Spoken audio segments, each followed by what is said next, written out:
Ladies and gentlemen, my name is Joshua Graham, and it is my pleasure to introduce to you one of the most remarkable literary works of science fiction, The War of the Worlds by H.G. Wells.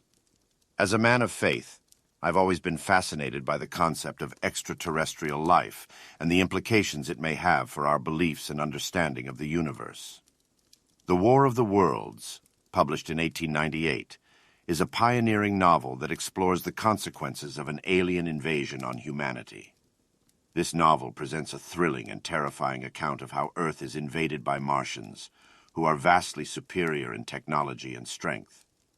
H.G. Wells, through his vivid imagination and brilliant storytelling skills, takes us on a journey of destruction and chaos as the Martians unleash their deadly weapons and launch a full-scale assault on our planet. While the story is set in the late 19th century, the themes explored are still relevant today, as we continue to contemplate the possibility of life on other planets and our preparedness for potential extraterrestrial threats. As I begin reading this remarkable work to you, I invite you to join me in exploring the unknown depths of space and the unfathomable mysteries that lie beyond our planet. Book 1. The Coming of the Martians, I. The Eve of the War. No one would have believed in the last years of the 19th century that this world was being watched keenly and closely by intelligences greater than man's, and yet as mortal as his own. That as men busied themselves about their various concerns, they were scrutinized and studied, perhaps almost as narrowly as a man with a microscope might scrutinize the transient creatures that swarm and multiply in a drop of water. With infinite complacency, men went to and fro over this globe about their little affairs, serene in their assurance of their empire over matter. It is possible that the infusoria under the microscope do the same. No one gave a thought to the older worlds of space as sources of human danger, or thought of them only to dismiss the idea of life upon them as impossible or improbable. It is curious to recall some of the mental habits of those departed days. At most, terrestrial men fancied there might be other men upon Mars, perhaps inferior to themselves and ready to welcome a missionary enterprise. Yet across the gulf of space, minds that are to our minds as ours are to those of the beasts that perish, intellects vast and cool and unsympathetic, regarded this earth with envious eyes, and slowly and surely drew their plans against us. And early in the 20th century came the great disillusionment. The planet Mars, I scarcely need remind the reader, revolves about the sun at a mean distance of 140 million miles, and the light and heat it receives from the sun is barely half of that received by this world. It must be, if the nebular hypothesis has any truth, older than our world. And long before this Earth ceased to be molten, life upon its surface must have begun its course. The fact that it is scarcely 1/7 of the volume of the Earth must have accelerated its cooling to the temperature at which life could begin. It has air and water and all that is necessary for the support of animated existence. Yet so vain is man, and so blinded by his vanity, that no writer up to the very end of the 19th century expressed any idea that intelligent life might have developed there far, or indeed at all, beyond its earthly level. Nor was it generally understood that since Mars is older than our Earth, with scarcely a quarter of the superficial area and remoter from the sun, it necessarily follows that it is not only more distant from time's beginning, but nearer its end. The secular cooling that must someday overtake our planet has already gone far indeed with our neighbor. Its physical condition is still largely a mystery, but we know now that even in its equatorial region, the midday temperature barely approaches that of our coldest winter. Its air is much more attenuated than ours. Its oceans have shrunk until they cover but 1/3 of its surface, and as its slow seasons change, huge snowcaps gather and melt about either pole and periodically inundate its temperate zones. That last stage of exhaustion, which to us is still incredibly remote, has become a present-day problem for the inhabitants of Mars. The immediate pressure of necessity has brightened their intellects, enlarged their powers, and hardened their hearts. And looking across space with instruments and intelligences such as we have scarcely dreamed of, they see at its nearest distance only 35 million of miles sunward of them, a morning star of hope, our own warmer planet, green with vegetation and gray with water, with a cloudy atmosphere eloquent of fertility, with glimpses through its drifting cloud wisps of broad stretches of populous country and narrow, navy-crowded seas. And we men, the creatures who inhabit this earth, must be to them at least as alien and lowly as are the monkeys and lemurs to us. The intellectual side of man already admits that life is an incessant struggle for existence, and it would seem that this too is the belief of the minds upon Mars. Their world is far gone in its cooling, and this world is still crowded with life, but crowded only with what they regard as inferior animals.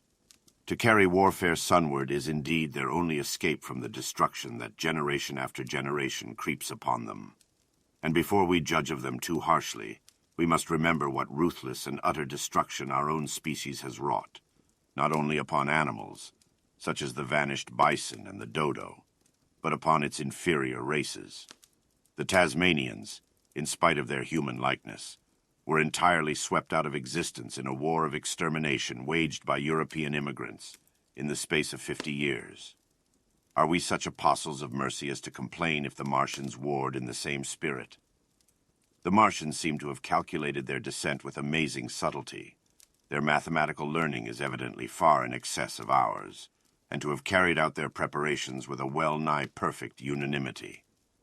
Had our instruments permitted it, we might have seen the gathering trouble far back in the 19th century. Men like Schiaparelli watched the red planet. It is odd, by the by, that for countless centuries Mars has been the star of war, but failed to interpret the fluctuating appearances of the markings they mapped so well. All that time the Martians must have been getting ready. During the opposition of 1894, a great light was seen on the illuminated part of the disk, first at the Lick Observatory, then by Perrotin of Nice, and then by other observers. English readers heard of it first in the issue of Nature, dated August 2nd. I am inclined to think that this blaze may have been the casting of the huge gun in the vast pit sunk into their planet, from which their shots were fired at us. Peculiar markings, as yet unexplained, were seen near the site of that outbreak during the next two oppositions. The storm burst upon us 6 years ago now. As Mars approached opposition, Lavelle of Java set the wires of the Astronomical exchange palpitating with the amazing intelligence of a huge outbreak of incandescent gas upon the planet. It had occurred towards midnight of the 12th, and the spectroscope, to which he had at once resorted, indicated a mass of flaming gas, chiefly hydrogen, moving with an enormous velocity towards this Earth. This jet of fire had become invisible about 12:15. He compared it to a colossal puff of flame suddenly and violently squirted out of the planet, as flaming gases rushed out of a gun. A singularly appropriate phrase it proved. Yet the next day there was nothing of this in the papers except a little note in the Daily Telegraph, and the world went in ignorance of one of the gravest dangers that ever threatened the human race. I might not have heard of the eruption at all had I not met Ogilvy, the well-known astronomer at Ottershaw.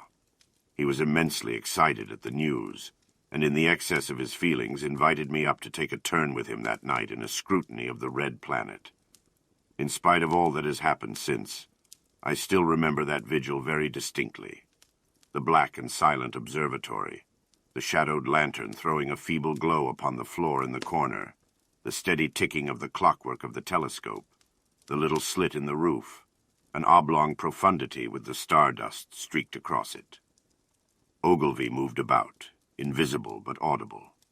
Looking through the telescope, one saw a circle of deep blue and the little round planets swimming in the field.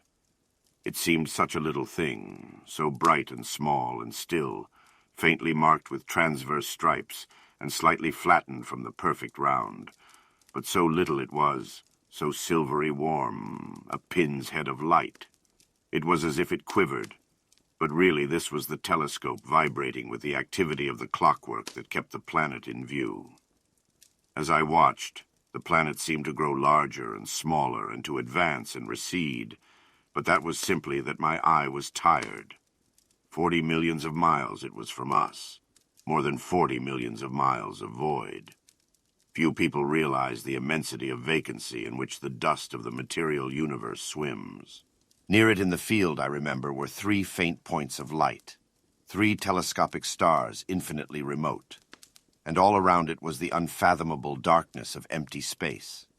You know how that blackness looks on a frosty starlight night. In a telescope, it seems far profounder, and invisible to me because it was so remote and small, flying swiftly and steadily towards me across that incredible distance, drawing nearer every minute by so many thousands of miles, came the thing they were sending us, the thing that was to bring so much struggle and calamity and death to the Earth. I never dreamed of it then as I watched. No one on Earth dreamed of that unerring missile. That night, too, there was another jetting out of gas from the distant planet. I saw it, a reddish flash at the edge, the slightest projection of the outline just as the chronometer struck midnight, and at that I told Ogilvy, and he took my place. The night was warm and I was thirsty, and I went stretching my legs clumsily and feeling my way in the darkness to the little table where the siphon stood, while Ogilvy exclaimed at the streamer of gas that came out towards us. That night another invisible missile started on its way to the Earth from Mars, just a second or so under 24 hours after the first one.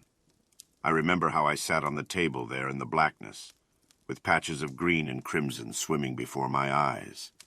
I wished I had a light to smoke by, little suspecting the meaning of the minute gleam I had seen, and all that it would presently bring me. Ogilvy watched till 1, and then gave it up, and we lit the lantern and walked over to his house.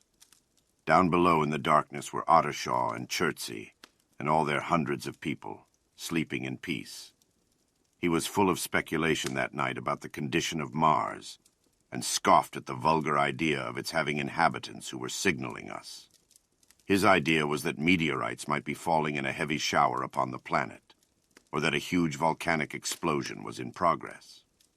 He pointed out to me how unlikely it was that organic evolution had taken the same direction in the 2 adjacent planets. The chances against anything manlike on Mars are 1,000,000 to 1, he said. Hundreds of observers saw the flame that night and the night after about midnight, and again the night after, and so for 10 nights, a flame each night. Why the shots ceased after the 10th, no one on Earth has attempted to explain. It may be the gases of the firing caused the Martians inconvenience. Dense clouds of smoke or dust, visible through a powerful telescope on Earth as little gray, fluctuating patches, spread through the clearness of the planet's atmosphere and obscured its more familiar features. Even the daily papers woke up to the disturbances at last, and popular notes appeared here, there, and everywhere concerning the volcanoes upon Mars.